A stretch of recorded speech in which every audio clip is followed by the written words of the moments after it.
Pouvoir se chauffer cet automne, une priorité en Alsace. Ce matin, ce négociant en fioul livre ses clients.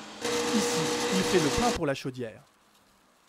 Donc la douloureuse, ça fait 940 s'il vous plaît. 30 centimes par litre en plus. Donc ça fait quand même beaucoup sur 1000 litres, ce qui est un tiers de la cuve à peu près. Donc c'est énorme, ça fait 300 € en plus. Un coût au portefeuille d'autant plus dur que le prix des autres produits pétroliers vient de baisser. En moyenne, 4 à 6 centimes de moins pour l'essence et le gazole.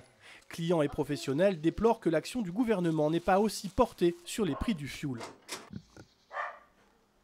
Quand il baisse le prix de l'essence, il devrait baisser le prix du fioul, puisque de toute façon, c'est au prix, ils achètent sur le même baril. Donc il n'y a pas de raison qu'on baisse l'essence et pas le fioul. Si les prix avaient baissé de 6 centimes, l'impact pour les clients aurait été énorme, parce que 6 points sur 1000 litres, c'est 60 €.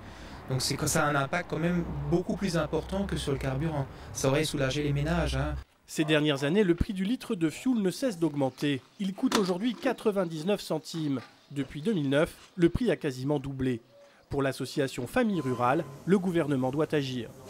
Nous demandons au pouvoir public qu'il regarde comment, dès cet automne, un allègement du prix du fioul domestique puisse être mis en place sous une forme à déterminer. Est-ce que c'est une aide à la cuve qui pourrait être attribuée aux familles qui ont un revenu plus modeste?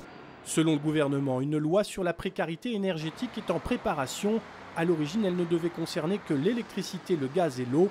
Mais d'après nos informations, le fioul domestique sera inclus dans le dispositif, pour l'instant sans piste précise.